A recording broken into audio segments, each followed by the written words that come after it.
अभी जाड़ जे बढ़ गेलै तो जाड़ में आब दिन छोट भ गेलै।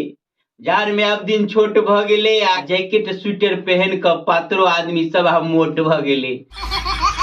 बहुत आदमी आब जे है से नहेनाई बंद क देत।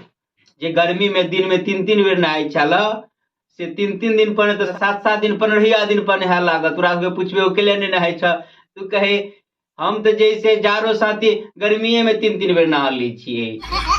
नहेनाई बंद कर देता अब आदमी पानी से अब दूर भ जात, प्रिय सबके आब आघूर भ जात। आ जड़ जुआन सब तो जाड़ा के आनंद उठाओ, समस्या या संकट में सब बीमार या बूढ़ भ जात।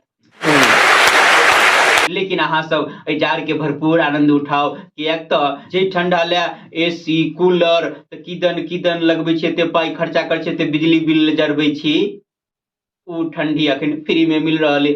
तो अपने सब ओहि ठंडी के भरपूर आनंद लियो। जय मिथिला, जय।